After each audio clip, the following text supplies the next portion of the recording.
Silence replaces the noise. And if you've ever dealt with an avoidant, that silence can feel like confirmation that they never cared. But here's the truth most people miss. Avoidants do care. They just process everything upside down. The people who seem the most detached often feel the most.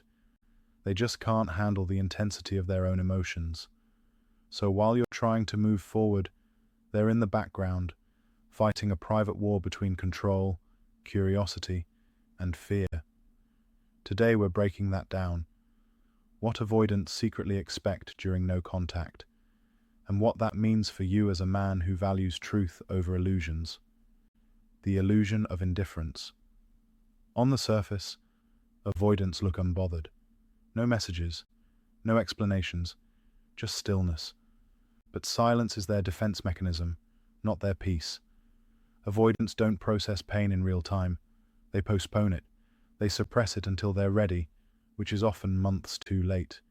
So when you go no contact, they might act fine.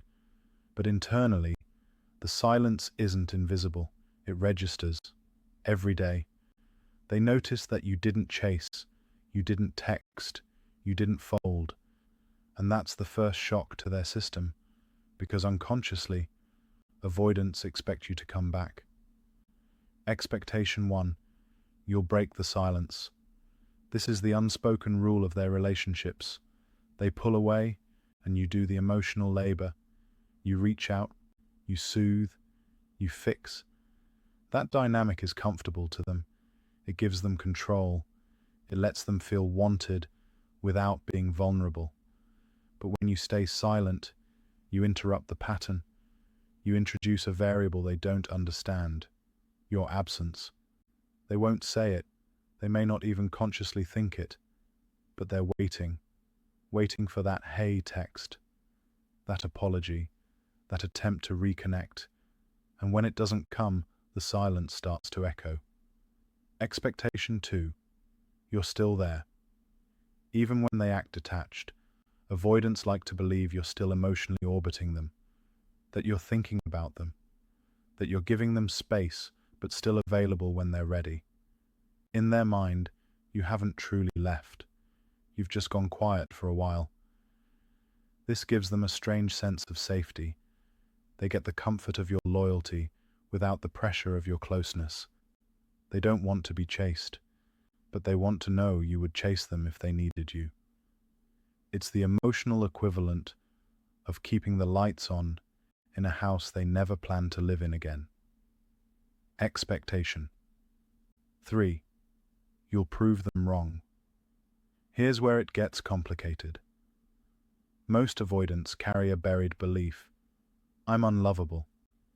People always leave when they see the real me. So even though they push people away, part of them hopes someone won't give up.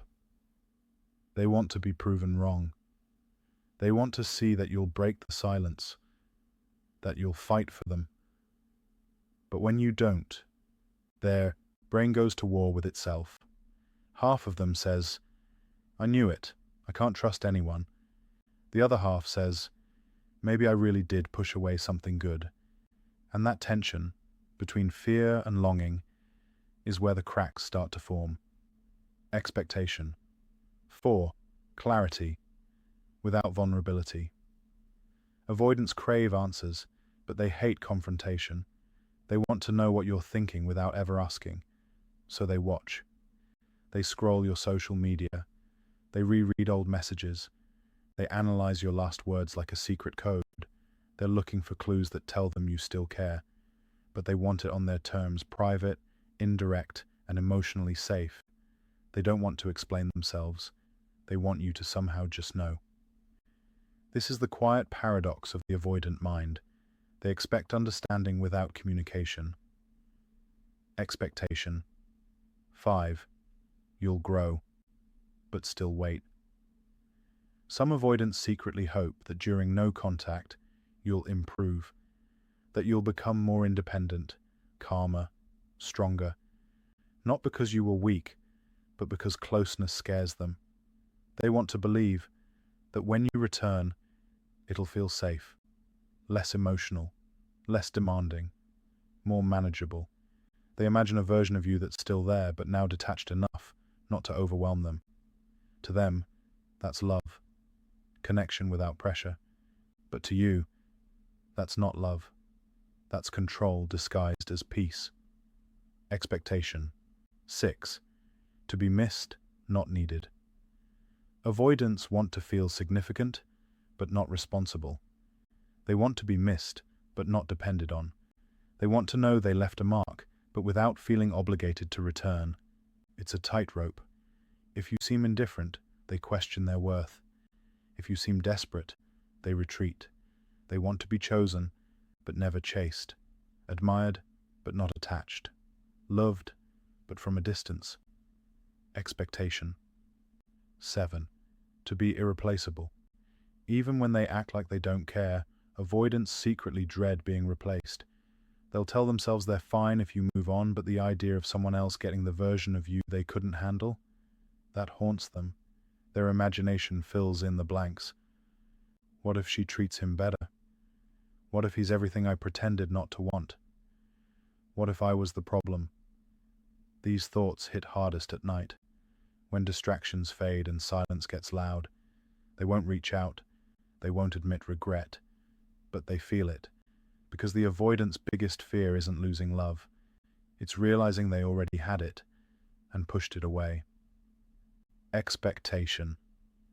8. You'll punish, then forgive.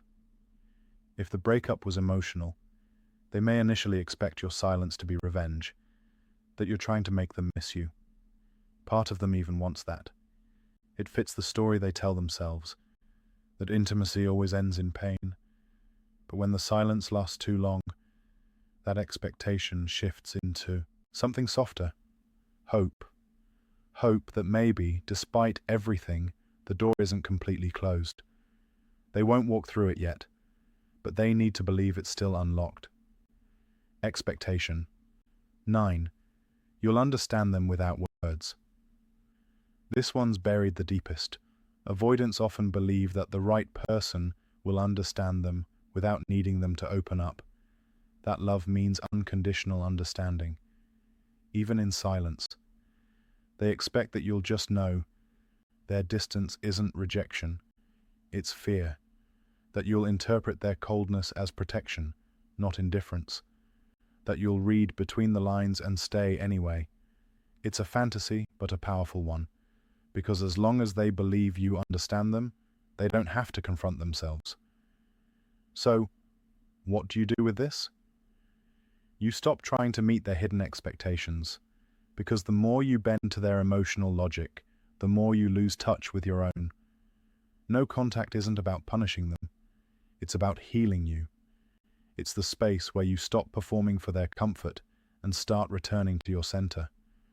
When you stop chasing, stop rescuing, stop trying to decode silence, something incredible happens. You get your power back. That's the one thing they never see coming, your growth. Because growth breaks the pattern. And when you rise instead of chase, when your silence turns peaceful instead of painful, that's when the dynamic flips. You're no longer the one waiting. They are. The irony avoidants secretly expect you to stay emotionally hooked.